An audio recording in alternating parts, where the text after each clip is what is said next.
Welcome, Hi, everybody. everybody. Yeah. We should be there. I just have to go find the right window so I can check comments and stuff. Very good. And so today is the final day, right, of our little chat series. Yep. And I'll have to find it. Here we are.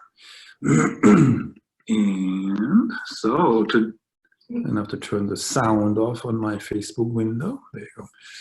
Good. So now I can read comments. And so we, over the course of the last 4 days, we started in a way with the center of the body, right? Lumbar spine. And then we worked our way from the center to the periphery, first down to the bottom, and now we go up.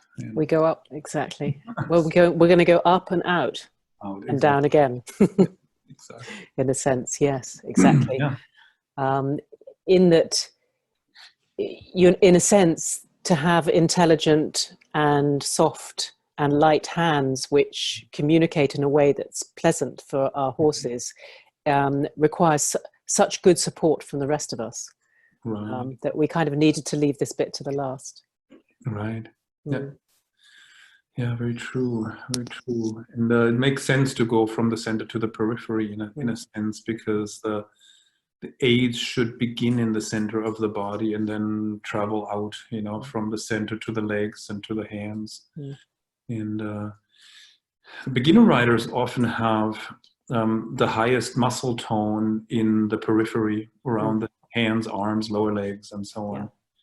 And they're relatively soft in the middle, right? A little bit like an ant or like an insect, right?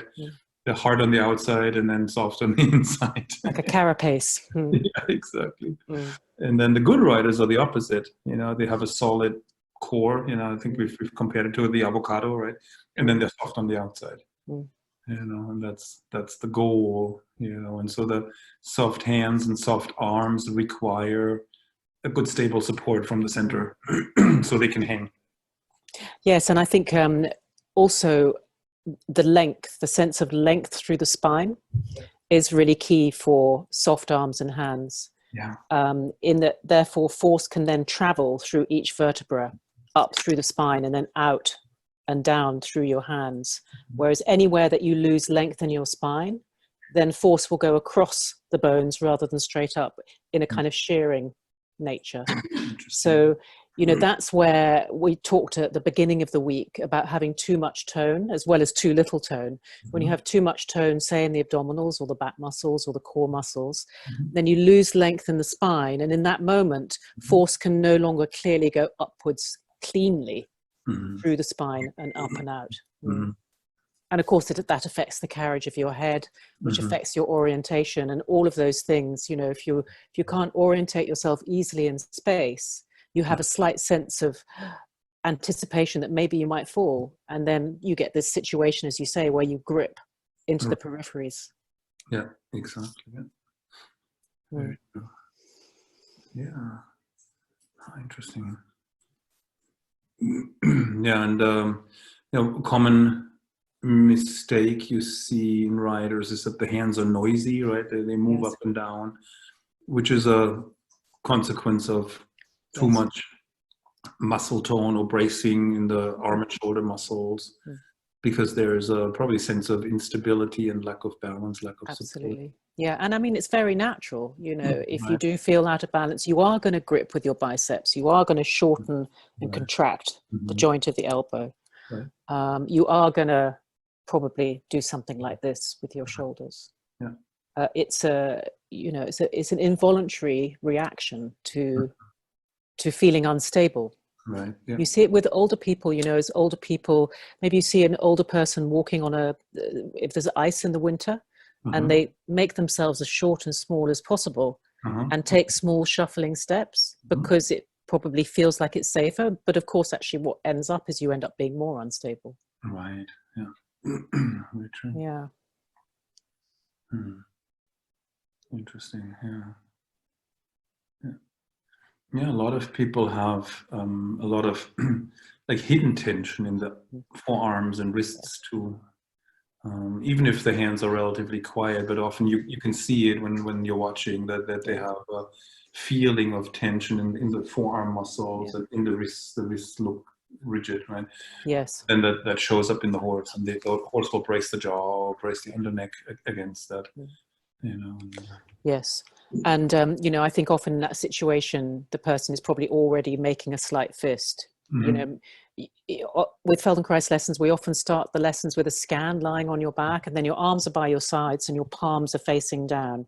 And often when I'm teaching people, their hands will be, I'm exaggerating slightly, but a little bit like this at the beginning of the lesson, even though they feel in a relaxed state. But as the lesson goes through and the tone lessens in the whole body, then the hands slowly spread and soften. Oh, yeah. It's quite a remarkable, and of course I'm right-handed. I tend to have more of a slight clench in my right hand than I do in my left. So my left hand, I think, gives a more acceptable contact to my horse than my right, because my right hand is busier with everything I've done through the day. And I do try to do things on both sides. That's as much as anything with the hands-on work. I need to be as even as possible with my contact with people when I'm working hands-on. Yeah. But we are what we are, and we do have a dominant side, and that's a very good thing that we do. It means that we can do the things that we are able to, skilled things that human beings can do with their hands. Yeah, interesting. Yeah.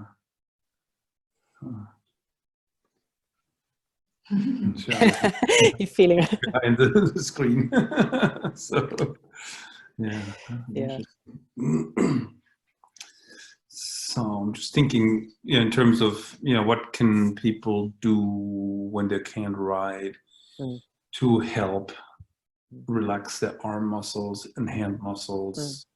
Well, I think, carrying on working with some of these things that we've talked about this week I think quite a number of people resonated with when you feel like you're out of balance, rather than thinking about your hips and your pelvis, think about bringing your shoulders and your head, think about working from up there, and that can change things in your hands and your arms. So that's in terms of finding the support. So thinking of different ways to regain the length, your full length, your full height, if you like. So a lot of people, when they think of being tall, they pull themselves up, but that of course just shortens your back rather than where you were shortening your front. So length is something where you almost feel like if you had a core all the way from the base of your pelvis, which came out at the base of your neck, that force would go up through that central core. There's machines which are these little old-fashioned, well, not machines, tools or utensils which core an apple. Oh, right. Yeah. So, when you wanted to make baked apples, you would core it with this little thing. That's kind of how I think of it. We've got this sort of central core. It's kind of imaginary in some ways, but actually structurally, I'm going to show you how you can have something quite concrete to elucidate that. And when that core is at its full length, so three-dimensionally, then generally the support here will be much more available for the shoulder girdle. And then, as we talked about yesterday, the elbows can just hang from the shoulders. You don't need to grip your arms into your sides. And, if you're not losing height in your spine and rounding, then you won't get that thing where your arms wing out and your palms, the tops of your hands turn in like that. That's super exaggerated. Then you'll get that more feeling of the hands being where you want them to be, in a sort of neutral place to communicate and indicate what you would like, Yeah, the concept of the core is interesting, and you talk about these circles that line up, yes, exactly, the upper or first rib, this right? top rib, and then also the skull, the dimensions. If you imagine you were wearing a hat band, right. An old-fashioned hat band on its own, and then you've got this ring of the upper rib, and then you have a circle of bone in your pelvis, which we showed in the last free live, but I'll show again tonight maybe, because I think people liked to see the anatomy. I think that would be very useful. happy to do it. Show these circles, and I think it could be a very useful visual, yes, of how you can align yourself, and this probably won't lead so much to bracing and forcing like some of the other tips that people get, yes, riding lessons. So And it also gives you quite a concrete feedback for where you are at the start. So, you know, I talked a little bit about my pattern yesterday of this, of the legs of the X, the diagonals, and which one is shorter. And if my right shoulder is kind of going more towards my left hip joint, this turns that top ring a little bit, it moves it away from being balanced over my pelvis. And just in feeling that, I have a chance to kind of go, oh, look, I'm over there.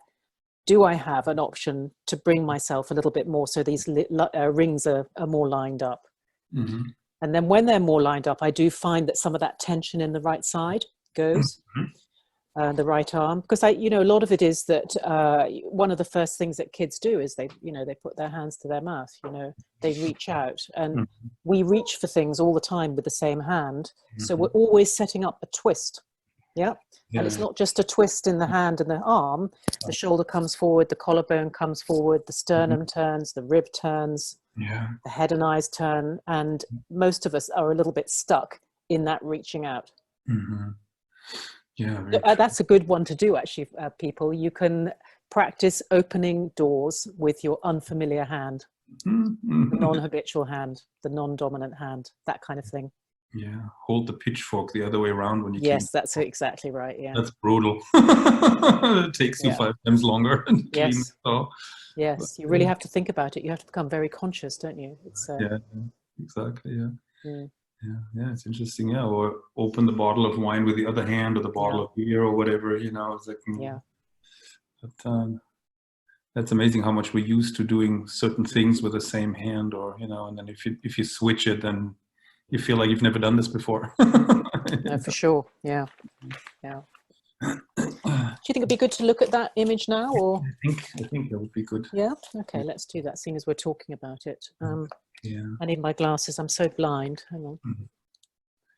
Yeah, and it's. I mean, before you introduced us to these circles and rings, and you know how they line up like a cylinder and so on. Yes. I never really thought of it that way. I never heard anybody else mention it. You know, and it's not a concept that's common in writing lessons or in the writing world. You know.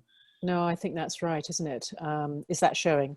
Yep, it is. Okay, so this guy's got all his muscles on, and we'll show the front view because I think that's probably the best view to see it from. And if I start to remove some layers, so here the top rib is appearing. Yep.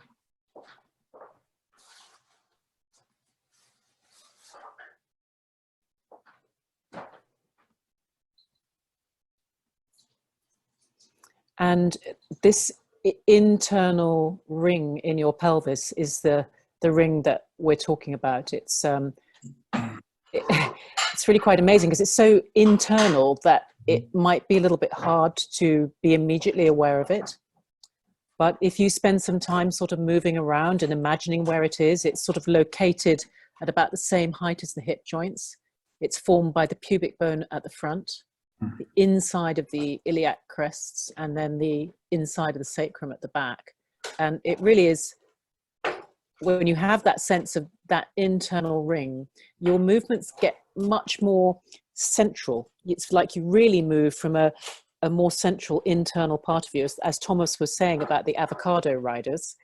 You know, they really probably have, without knowing about it, they really have their balance organized from here rather than from the wide part of their pelvis. A lot of people think about moving from the wide part of the pelvis here, but actually if you turn and rotate and shift yourself forward and back and side to side from this part of you, and also from the small pelvis below, the sitting bones and everything below the hip joints, your movements get much more refined. And then we were talking about the ring of the top rib, which is roughly where a short necklace would go. And if you look at it, it's pretty much the same size as this, yeah, in its dimensions, if you take the external structure of the bone. And here are the collarbones sitting on that. What I always find amazing is that the only bony attachment of your hands to the rest of you, on the arms, is here at the top of the sternum. So that's why your shoulder girdle is so mobile, because that's the only joint which attaches it to the rest of you. So it's a really free floating joint. And then I'm not I won't go up to the head because I think you can maybe fill it in with this guy here.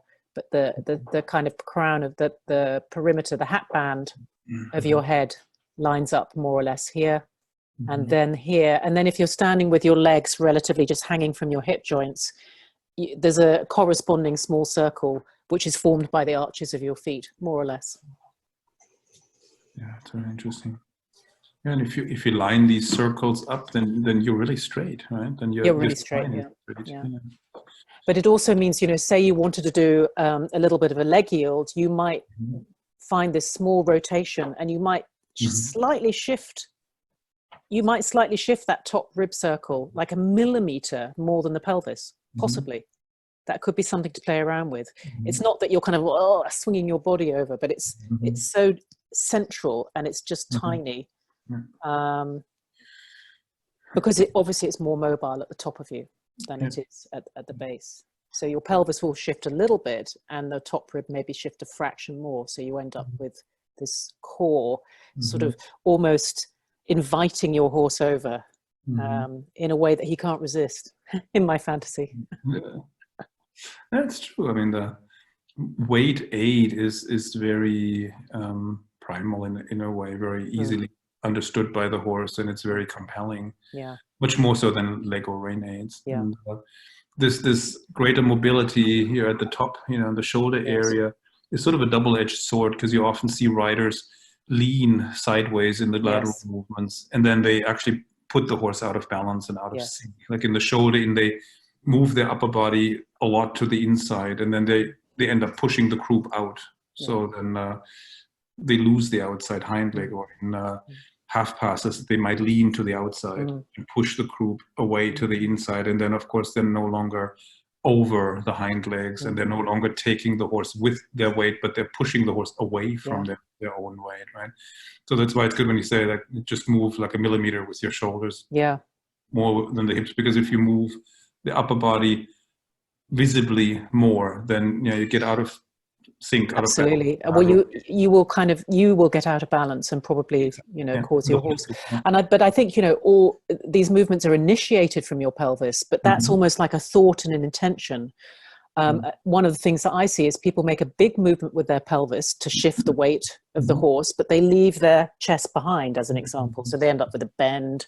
Your example of kind of shoving the horse over by side bending is something I've seen. Or people don't have a clear feeling that they can rotate the shoulders from this rib and from their pelvis. So they kind of turn the shoulders and leave half their body behind. And then it's all in the hands and arms. And that is an unpleasant feeling because your arms are doing something different from the rest of you. And then you end up with this feeling of a lack of harmony. We want things to feel harmonious in our body because then our breathing is free and that feels pleasant to the horses. And then all body parts speak the same language because they're connected, and if you disconnect them, like you were describing there, then there's disharmony, because now the body parts don't speak the same language, or they contradict each other. And then the horse doesn't know, who am I supposed to listen to? If the seat does something different from the legs and the hands and so absolutely on. Who's the boss here? Exactly. You've got the middle part of you trying to go one way and other bits of you going the other way, and it's confusing. It's confusing to the horse, and then they are forced to ignore parts of the aids, so to speak, and then so he has to maybe ignore the leg aid so he can follow the weight, and then it sets up a conflict situation.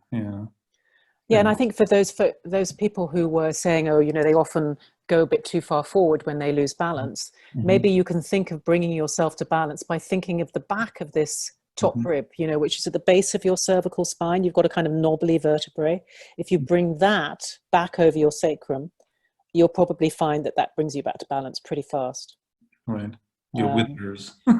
Yeah, exactly. It's true, isn't it? It's your withers. If you bring your withers over your sacrum, it's a great way to bring yourself back, as well as, and that of course brings your head and eyes, and your eyes, if you lift your eyes a little bit with that movement back, then you're going to be balanced. If you just lift your eyes like that, not very nice. Not a nice feeling. But it just always nice to have these sort of skeletal landmarks to pay attention to when you're exploring these movements when you're riding. Hacking is a great way to explore them because there's less sort of pressure on keeping your horse moving, and tend to be fairly motivated. Yeah, exactly. Yeah, that's great. It's true. And trail riding, it's relaxed, and you can really have time to play around with the seat and these things. I'll just show the cervical vertebra at the base of the neck, so you can see there. To right yourself and see how those shoulder blades can really slide over your rib cage. The only thing that stops them sliding is having a lot of tension and contraction in the muscles between them, or the muscles which we talked about, your traps going up to your skull, or being too engaged with pulling the shoulder blades down. Interesting. Yeah, it's interesting to add the layers of muscles. Yes. It's no wonder it's difficult to feel these parts of you, isn't it? There's so many layers of muscles. It's hidden by so many layers of very powerful muscles. It's no wonder that it's a bit obscured in our awareness. But now you see, like these massively powerful muscles. And if these muscles, the traps, are doing the job of holding the weight of your head because your head isn't balanced and you've lost length in your spine, then you're probably not much chance of having your arms be soft or your hands be light and intelligent and communicative. Interesting. They would have to brace, and strain on them if the head is too far forward. Interesting. The pecs here obviously have a big role in the shortening in the front. If they get contracted. What do you think? So shall I stop the share and then people maybe can we can look at comments, maybe questions. See what people are making of it all. I have to exit my full screen so I can go over to Facebook. Oh, there are lots of comments. Wow, let me look here. Heather Jane Warburton says, I'd love an exercise to help with my weak core, which affects my balance and busy arms and legs. That's something that really goes back to day one, isn't it? Where we said it's not about core strength, but it's about alignment, really. Balance. Balance comes from clear support with the surface that you're in contact with. Clear and supple support. And it comes from having a good awareness of where you are in space. So how do you orientate yourself in space? So the example we just had, Heather, of, if someone falls forward when they lose balance, I'm imagining that their sense of the back of them, of what's behind, is probably not as clear as the front. I'm making a generalization. So getting clear about the back parts of you as well as the front parts and the sides of you, so that you have this 360-degree awareness of yourself in space, can really help with stability. And that sense that you're weak is not necessarily that you need to strengthen your muscles. Muscles will, of course, do need to be strong, but they don't need to be contracted. And I think the concept of these different circles that line up on top of each other that you just talked about, I think that would really help too. Absolutely, because you move that ring of the upper rib over the pelvic ring, the muscles which you maybe are not used to having switched on will tonify. And then those muscles which you overuse have got a chance to let go, because they're only doing that job because you're out of balance. They're stopping you falling over. I think that's really important, is that it's not that you have to stretch those muscles. You have to rebalance yourself so that they can kind of go, oh, thank God, we can take a break. It was never our job, but That's very true. Let's see. Susan Heald says, hello from snowy Manitoba, Canada. I'm one of those older people carefully walking on ice. I've enjoyed the series. I'm almost overwhelmed by the amount I have to work on, but it's good to get started. Thank you. Oh, you're welcome. Yeah, do a little bit at a time, you know, what I always do with this type of learning is I start with the thing that really grabs me. I don't worry about the whole, I just go to the thing which really grabs me, and I'll start with one piece of information or one particular movement lesson that I like to do. And then I'll go on to the next thing. It's a process, you know, it's not a corrective thing. It's a process of becoming more aware of how you move and the things that you do and the ways that you think that maybe aren't so helpful to how you move, that kind of thing. So it takes time.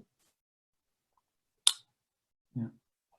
And here Claire Chadwick says, such an interesting topic for me. I'm having issues with keeping my hands quiet. I have not ever had an instructor explain to me how to achieve this. And yeah, so if hands are noisy, I mean, one way of thinking about it that could be helpful too is to think, if my hands are moving excessively so that, you know, it's visible, that means another joint is not moving enough, right? And my hands are now compensating. Because, you know, every joint should move a little bit. And if one joint is locked up, then other joints have to move excessively to make up for that lack of mobility. Then you can go and search for which joint is it that's not moving enough. So like it would be coming at it from a different angle in a sense, right? Or you could then try to feel, if my hands are, you know, bouncy, where am I bracing? Where am I holding tension? Like how much tension do I have in my arm muscles, in the shoulders, or, you know, in the neck, or, you know, where you can scan your whole body. And maybe you can feel where you're holding tension.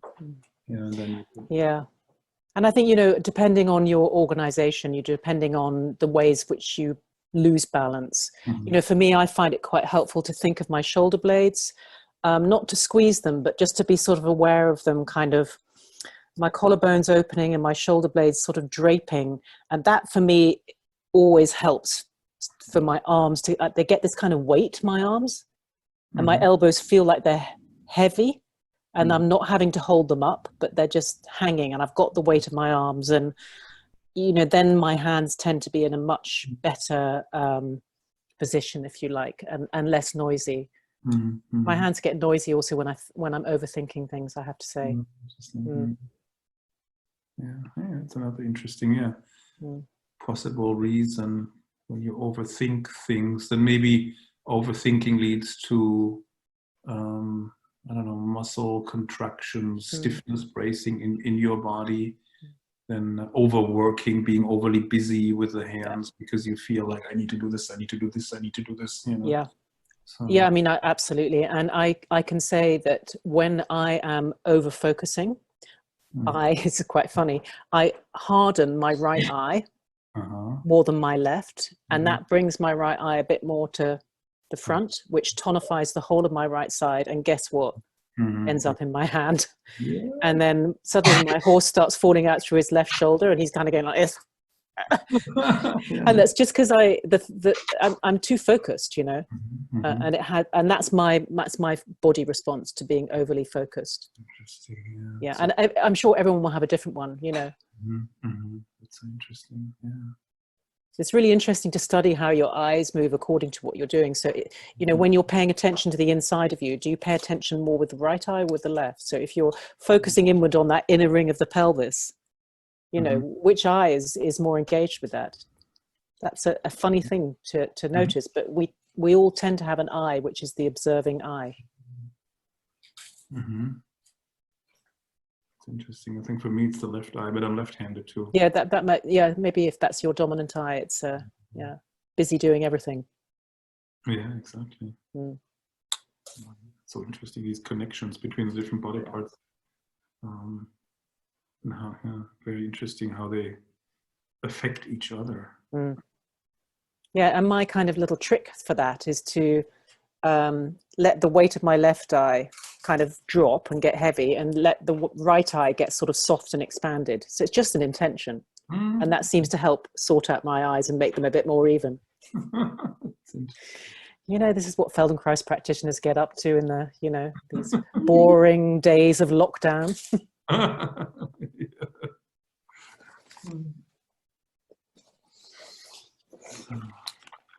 Here, Sarah Thomas says, it's interesting you speak of winged arms. I've often been instructed to soften my grip by allowing the air to get under my armpits, which makes my elbows stick out a little. Interesting. If you grip with your upper arms and elbows against your body, then that might be useful. Yeah. I mean, I think that's right. But there's a difference, if you can see, Sarah, there's a difference between having some space under the armpits because you're not tense like that, and then lifting your elbows away and winging them out. It may be that you wing them out just because you've got a little bit of folding here. Maybe your collarbones wing forward a little bit, and then you make some space, and there's only one way your arms is going to go is like that. So it may be that if you wanted to have that space so that you're not gripping, you might have to think of this. I like Charlotte Zetterberg, smiling with your collarbones. And that might help you to have your arms hanging, have that space, and without this. So that's something you could play around with. Yeah, good. That's a good tip. Yeah, then Jennifer Ann says, question diagonal connections, lovely visual. Thank you for that. So left shoulder to right hip, okay, and right shoulder to left. Would another connection be left hip to, say, right ankle and right hip to left ankle? Anywhere that makes sense and is interesting. I tend to think more, I tend to think more of hip joint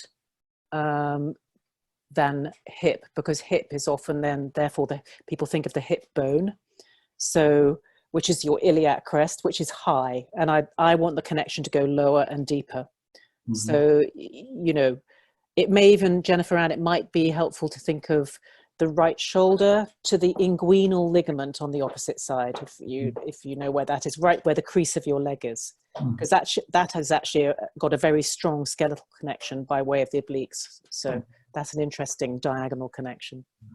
But yeah, take it lower and deeper than the iliac crest. But yeah, I like your idea of diagonalizing the feet as well and the hips. And ankles, Why not? Why not? Yeah. You could also go foot to shoulder. That's an interesting one. Knees. If you're doing really working on your kneeling seat, you could go left knee to right shoulder. Yeah, knee to hip would be a possibility too. So there's really absolutely no limit. There's no limit. And I think I was thinking about the knee one would be really interesting, wouldn't it? Because if people have been saying, oh, I'm always pulling one leg up, maybe if you think of those diagonal lines and then feel which one is longer, and then see, can you kind of play around with evening them up? That might help you to really get the weight going down your knees. This hoses going down the thighs. Yeah, exactly. Yeah. Water flowing. That's fascinating that there's so many options, you know. So the more you think about it, the more possible exits you see. Yes. Right? Yes. And then you're going to be finding all your own images and, you know, and that's where it's fun, because then you're not kind of dependent on other people to tell you what's right or wrong. You'll have all these ways of playing around with things. Yeah, exactly. Which can get you out of trouble, you know, when you're feeling a bit like, oh God, I'm really stuck. It's great to have loads of things that you can play around with. Yeah, that's right. So let me see. Luke says, I love the images. They tell me so much more than words. Good. And Linda says, thank you for this. Jean White says, realized the lungs were so far down in the chest cavity. Yeah, amazing, isn't it? Absolutely amazing. Yeah. Let me see. Ricky Boving said, if you imagine it's a clock and you move from 21 to 6 or 3 to 9, and later all the 5 minutes you get movement very precise, but it needs practice. Helped me a lot. Yeah, he was talking about brushing your teeth with the wrong hand, so to speak. Oh yeah. Okay. Yeah. Yeah. The Feldenkrais uses a lot of clocks. Yeah, we use a lot of clocks.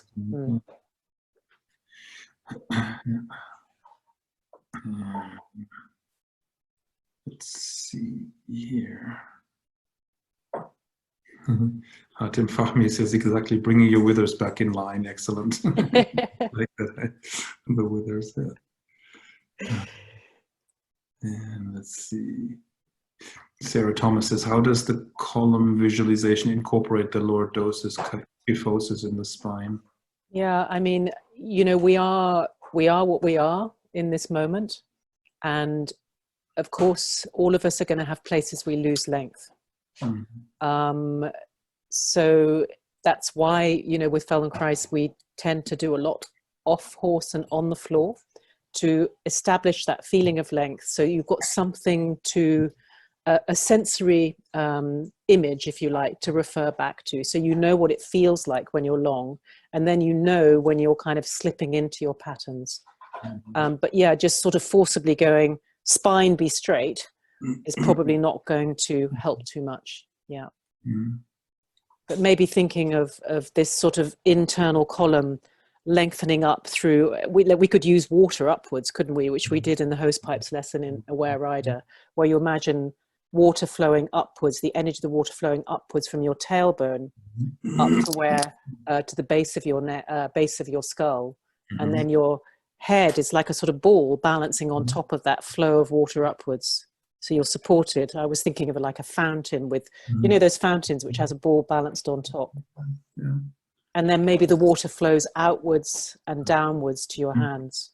So you've got this continuous flow up and out and down and up and out and down. And then the flow from the pelvis is going out to the hip joints and down to the feet. Yeah, that's a good image. And I was thinking too, if you align these rings, that might even correct like misalignments, like excessive curvature or insufficient curvature. I think that will actually bring it all closer to sort of the natural curvature. Yes, supposed to be. I think that's right. I mean, it will influence it, yeah. It's something that might sort of take care of itself, basically, if you just think of with that the intention. These like if somebody has too much of one curve and not enough of the other, or that might actually then even out. And here Cecilia Marlborough says, this reminds me of an exercise Thomas gave. Feel impulsion from hind leg, let it travel through your hips and follow through your hands. Yeah, something like this. The right balance in your body and hands is particular, not to interfere with your horse. Makes sense. Yeah, it's true. It's very similar, right? In this exercise where we ask the horse to push a little more with one hind leg and then receive that push with a hand maybe on the same side, then it has to travel along the spine, just like Catherine described, right, with that fountain.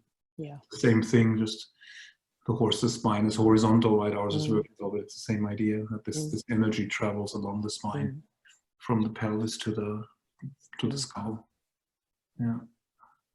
Yeah, and actually, in terms of the kyphosis and the lordosis, if you know what your pattern is and you understand your pattern, then you've got more of a chance to recognize when you're going more into it. And if you recognize that moment when you're going into it, you have the possibility of, you have a choice at that point, unless, you're in such a stressful situation that you're automatically going to go to lock down into your pattern. And, hopefully you will develop some strategies. Maybe you like the ones we are presenting tonight, but maybe you have your own, which you come up with. If you've more of a kyphosis in your thoracic, maybe you want, the image of the collarbone smiling is one which might help you. So just find the things which actually make sense to your nervous system, and bring you to this sort of feeling of length. It's a real feeling of length, that when you get length through your spine, everything gets light.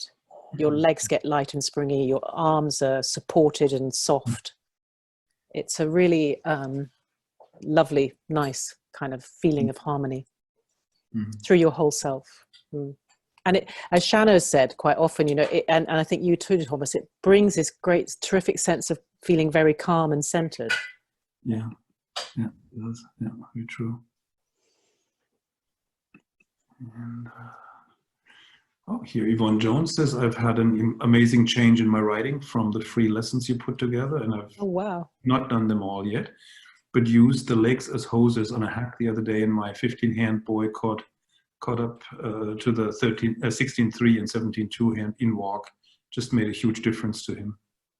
That's really Yeah. Fantastic. Yeah. Stride got longer as a result. That's good. That's really good. It's really good. Yeah. Liz Arrington says, what's the best way to do a quick scan of full body and diagnose tension? Get on the floor, lie on your back, and notice the parts of you could have the image of land and water. So the parts of you that are touching are land, and the parts of you that are lifted in space, have space between you and the floor, are water. And that's a pretty good way of feeling where you're working and where you are more heavy in the floor is, having said that, if you're lying on your back on the floor, you will have a space between your lumbar spine and the floor, and you want to have that. You don't want to flatten out your lumbar curve. You'll probably have a bit of space behind your knees and obviously behind your neck. I often find at the end of a really good Feldenkrais lesson, my lower ribs will be resting on the floor, but they never are at the start, because all my excess tension, if you like, is from pushing myself forward in the middle of my back. So every time I lie on the floor, I probably have a residue of that, either to a greater or lesser extent. So yeah, that's a good way to scan.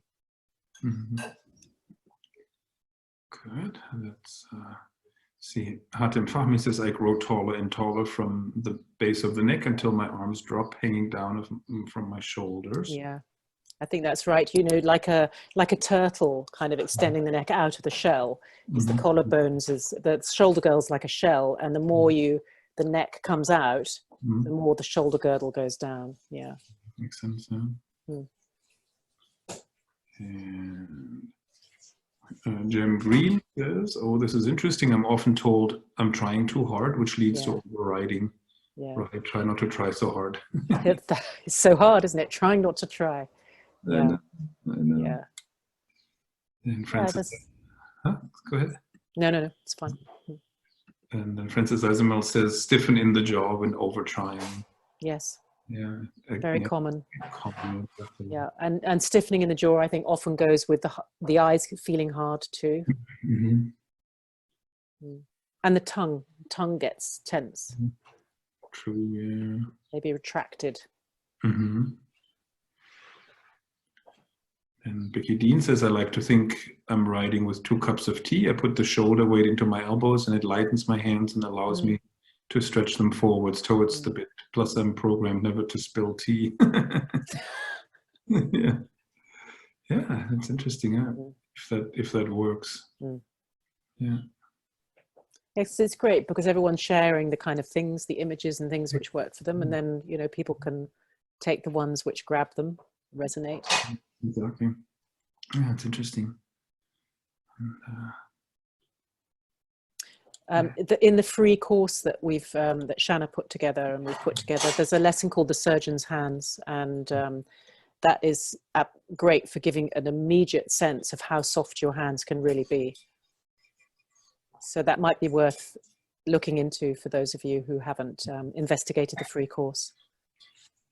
I'll post it in the So then Caitlin Burek says, does it play into the eye if you have a good and a weak eye? Yeah, if you have very strong differences in your eyes, in the use of your eyes, it will have a knock-on effect. But it's not to say that you can't improve things.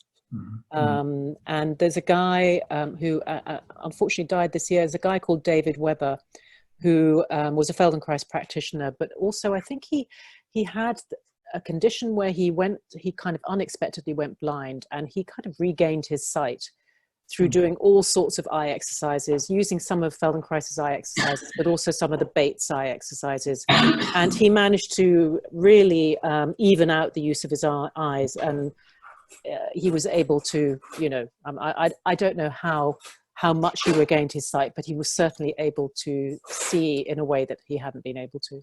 So there's a lot that you can do to change. Like anything, it takes regular practice to really make a long-term change, particularly something like that where that's interesting. Boving says, how about a dominant ear? That's a good question. Yes, I definitely have a dominant ear. But funnily enough, jaw lessons, doing jaw lessons where you play around with movements of the jaw and the eyes I find tends to even out my two ears. Yeah, I've got more tension in the right side of me, and my right ear hole is definitely smaller. I'm convinced. Wow. So interesting. Yeah. Very interesting. And Hatem Fahmy says the main issue is how to keep breathing during focusing on growing up. Yeah, I think that's right, isn't it? Because if you do too much, then your breath, you'll probably interfere with your breath. So it's finding that kind of, that length where you're not overworking anywhere. And as you say, it allows the flow of your breath. Because there's, if your diaphragm can fully descend, that also helps your spine, stay in its natural length. So Beth Brown says, do you have a feel for falling in on the waist? Do you mean falling forwards? Yeah, I was just wondering if it's falling forward or collapsing laterally. Well, I mean, I think these rings are, if you can get that image of the rings, maybe look at a skeleton again.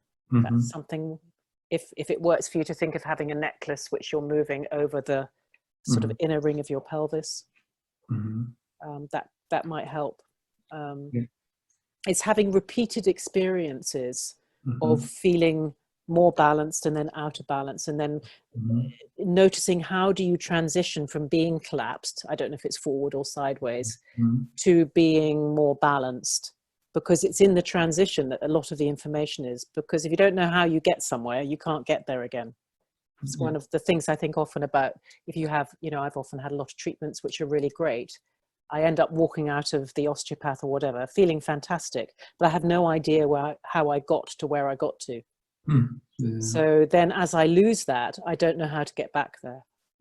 Yeah, true. So the transitions of going from your pattern into the more optimal, it's really worth noticing and paying attention to. And also, if you can catch yourself going from the optimal back into your pattern. Lee Nuffield says the tense observing eye that Catherine describes when you're doing mental rehearsal, you need to be sure you're not imagining with a tensed dominant eye. I caught myself doing it, and I'm sure it would create unbalanced practice. Yeah, definitely. Interesting thought. Yeah. I'm convinced it's my cognitive eye. It's the eye which is associated with my, cognitive part of my brain. Interesting.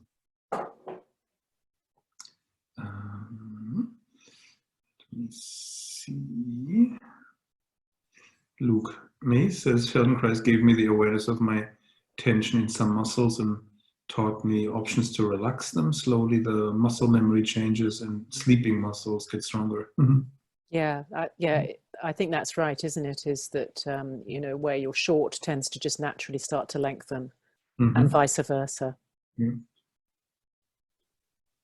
And without pulling yourself around forcefully. And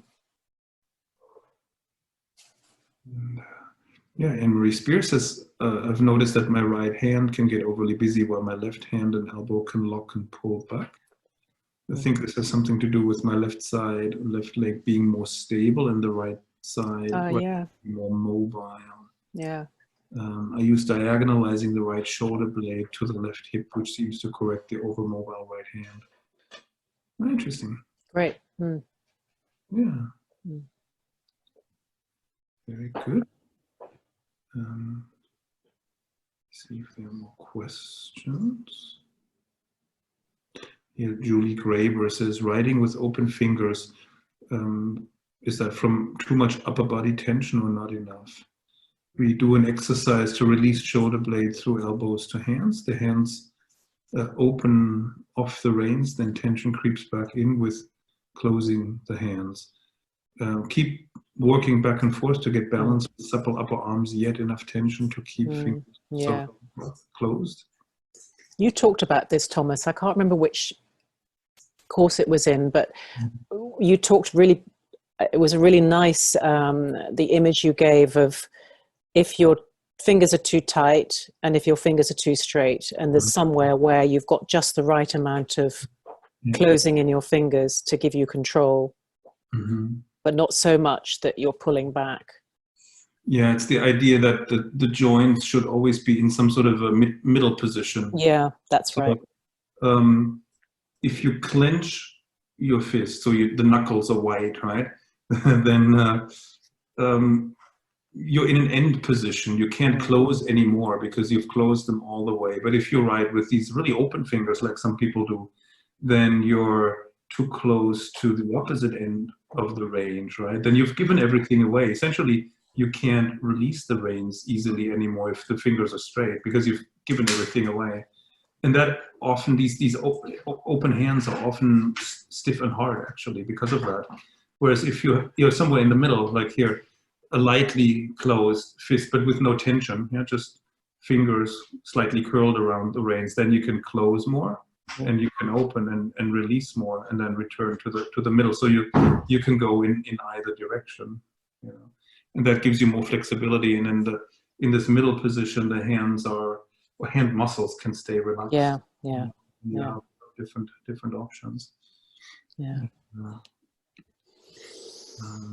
And some people think that they're doing the horse a favor if they keep the fingers very open, but in reality they're often hard. And I think actually, now trying to picture people who ride like this, I think they also tend to let the horse take their elbows away. So if the finger joints are too open, then often the elbow joint, I think, is too open. Right. Yeah. Everything tips forward, and you lose the connection from your body mass, from the center of your body to the reins. So then the connection from seat to hand is interrupted in a sense, and then horses may argue with you because there's a lack of connection, so they don't understand the rein aids, or the rein contact doesn't make sense to them, so they fight against it. Whereas if you have the connection from the center of your body to the reins, then horses accept the rein much better and the rein aids. So I have to look at people ride and look at their hands and the rest of the body that connects, how that relates. I really like that idea that the place that we want to be, and this is pretty much in all the joints in our body, is the place that we can equally easily move in any direction. So with the hands, can you equally close as open? And that will be that kind of sweet spot where both are available to you. But as you say, if you're at the end point of a movement, there's no way you can go. Yeah, exactly. That always creates some sort of stiffness or interferes with the freedom of motion. It's true. It's same for every joint. If your hands are too far forward and the elbow is straight, then that's an end point, and that also creates balance problems and flexibility issues with the reins. If you're hollow backed and the pelvis is tipped forward, then that's an end point, and that interferes with the freedom of motion. Or if you're tipped back and you're just rounding and slouching, rounding the lumbar spine, it's also an end point. Or if your stirrups are too long and your thighs are almost vertical, then you can only flex the hip joints, but you can no longer extend them, and then you can't sit the trot anymore. That sort of thing. And it goes for every joint, and you see it in riders. When you watch enough riders, you can see that a lot of them are too close to one endpoint in their neutral position, right? And then it creates seat issues, like they can't sit the trot, or they're noisy with their legs and hands, and or ineffective. The seat may lose authority, so to speak, or may lose effectiveness. And that's why it's good to keep that in mind, that all joints should be in somewhere in the middle of the range of motion when you're in neutral, so that you have equal distance going, towards extension and towards flexion. At least sort of as a guiding, principle, even if it's not 100%, the case always, but it helps avoid extremes, Let's see here. Sarah Thomas says, I love these visualizations. They're beautiful and so helpful. That's great. Thank you. And Hatim Fahmi says, super imagination fountain with ball over it. Yeah, it is a great picture. And Francis says, I like the rings visual. It's like a spring that has even rhythm. Yeah. Yeah. And let's see here. Bernie Brody. I just tried to brush my teeth with my left hand. It's not easy. It is not. It is not. I know. Now you know how babies feel. No? And then Katie says, I like to think of my arms as a rag doll's arms. It helps me let go of stressed muscle. Mm. Yeah. Here. Ineke and Pitts says, any suggestions? I have one shoulder that's higher than the other. I'm always slightly one-sided, even when I try to remove tension in that shoulder. It's probably that the shape of the ribs underneath pushes your one shoulder higher. That's quite likely that there's something in the way, the organization of your spine and ribs that therefore shapes your shoulders, so to speak, but from underneath. So often the something which is any lessons which have twisting, which we talked about, twisting the ribs in relationship to the pelvis, tends to help with that, funnily enough.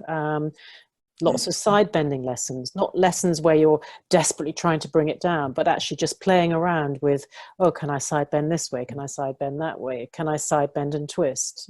Those kind of things tend to help change the ribs to be a bit more even, and then your shoulders will sit more evenly too. Yeah. Could also come from the pelvis, I suppose. It's always in the hole, isn't it? Yes. Somebody collapses, then the hip is higher on one side and the shoulder is lower on that side, and then on the other side, the shoulder is higher, hip is down. It could be that the person is not sitting in the center of the saddle. Oh, for sure. Yeah. And we're on that side where they're sliding off center, the hip is probably lower, right? And then, as a compensation, the shoulder may come up more. So that would be something to check. Yes. Yes, to actually kind of, to go to your base, your center, and see, well, can I alter something there? Or can I notice whether I've got more weight on one sitting bone, or I'm falling down one side, or one side of my pelvis is further back, the other more forward. Yeah, all those things. Exactly right. Yeah. Yeah, and then if you're in the saddle, you could stop in front of the mirror and look if your knees are both on the same level, or if one is higher, one is lower, and if your stirrups are on the same level, or one higher, one lower, and then you can go, toes or stirrups, knees, hip joints, shoulders, and see if they all line up, if they all form horizontal lines. If you draw a line through the two shoulder joints, the two hip joints, to the two knees, right? So are they all parallel, or are they, funky and off center? And it's interesting.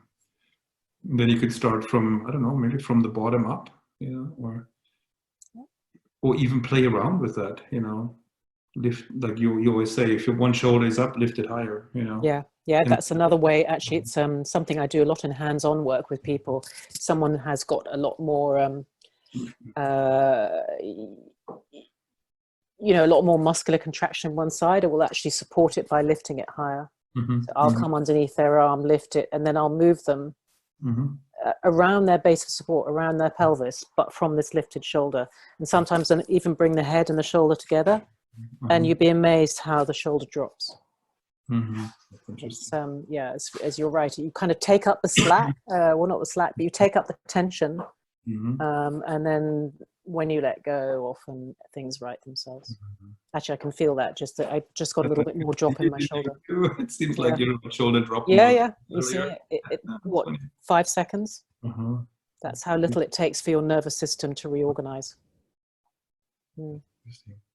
I mean, that's something you could do on the horse too, of course. Yes. You could, when you notice that one, it's a good idea. You could do exactly what Catherine just showed, right? Yeah. Wear your shoulder like an earring. And then slowly let it go. See what happens. And then, as a compulsive dressage rider, I would do the same thing with the opposite side. Of course, yes. Yeah, so. And then it's interesting to compare, how does it feel? Do both shoulders go up equally high, or can one go up higher than the other? And all these things. I guess you could then also kind of slide the pelvis a little in the saddle, left and right. Yeah. To try and find the middle, right? Yeah. Slide a little off center to the left, a little to the right, or even lift one seat bone, drop it, lift the other seat bone, drop it, or lower it, such, and that might center the pelvis more, and then you could check what's happening to the shoulders as I'm moving my pelvis around, or vice versa, as you're doing these shoulder things, does that have an effect on the pelvis? Yeah. Like, is the pelvis in a different place afterwards? Because that might be too, right? I sometimes ride with one hand behind my back. If I'm feeling there's a lot of tone, too much tone in my right arm, I'll just put my arm behind my back and go around with both reins in one hand, and that often actually really changes things. Yeah, that's very quick trick.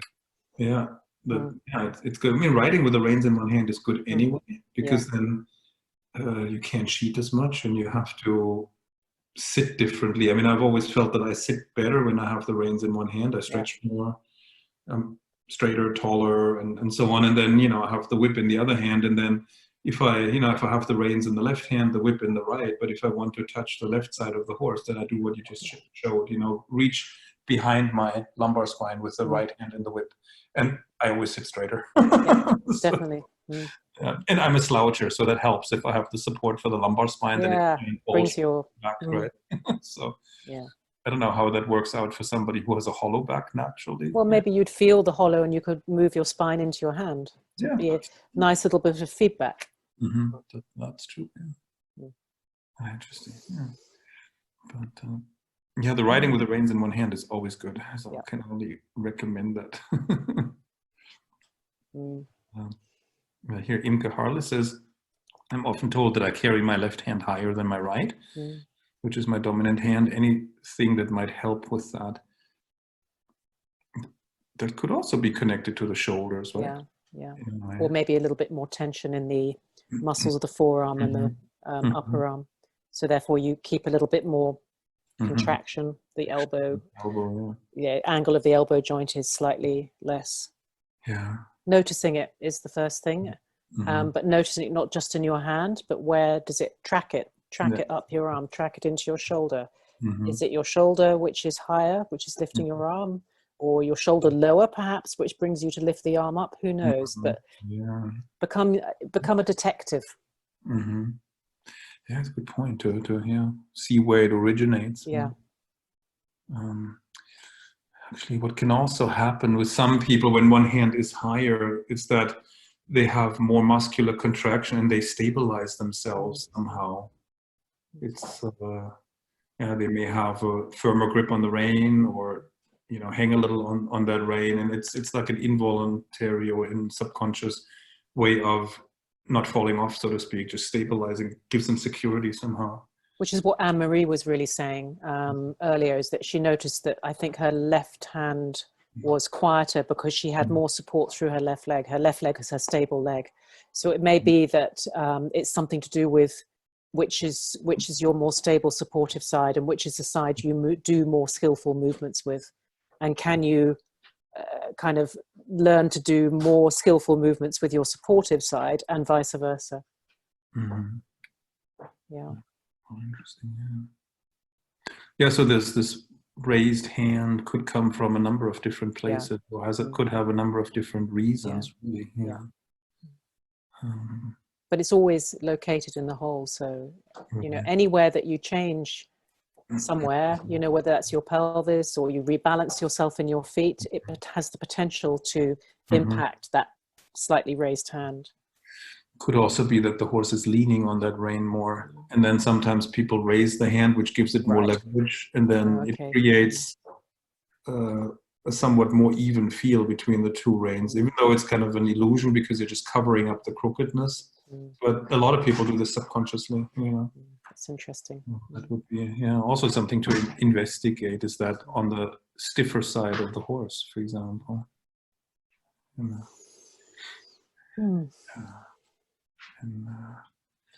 me see. Well, there's lots more questions.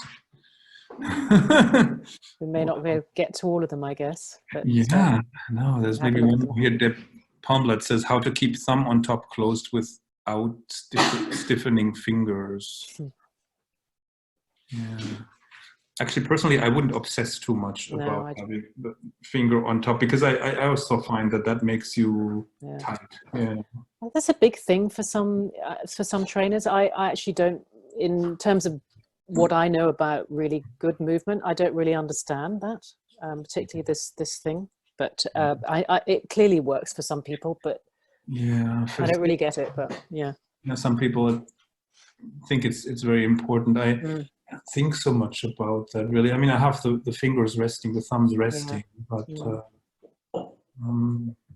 yeah, I don't really think about it. So I don't know. I'm thinking more of the feeling I get on the inside of the fingers. It's a larger area, right? And the rain wraps around those fingers. And I think there's something in the biomechanics of this, apparently, which is related to it being a better place to hold from. But personally, I've tried it, and I decided it wasn't worth, for me personally, spending a lot of time worrying about it. Yeah, me neither, really. It's and I mean, sometimes you can squeeze a little to do something with the reins and then relax again, and I don't know. Yeah, it's yeah, I don't know. Yeah, I think if you focus too much on it, then you'll probably get a cramp in your thumb or something, right? And if you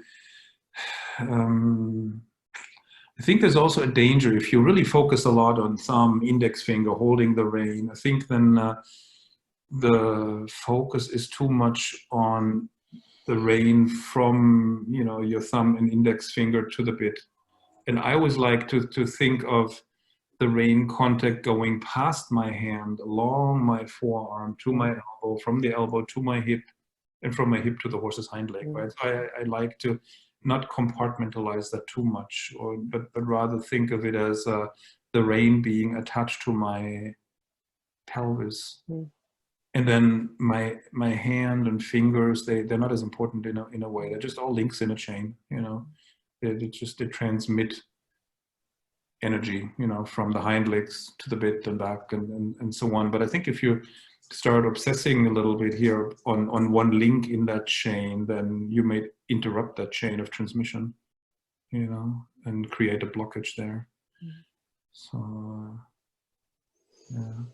I always think, I don't know, people use their hands too much, right? They use too much muscle in the hands, and they're too busy with the hands. So if you think of the reins being attached to the pelvis, then you do a little less with your hands, and you do a little less with a little more with the center of the body and the pelvis. And I think that's actually really the back as well. It's the back of the pelvis then, isn't it? And that gives you, I think, a very stable connection, and it gives you the connection, as you say, to the back of the horse, the hind of the horse. Exactly. That for me, that was a big learning step towards using my seat more and my hands less.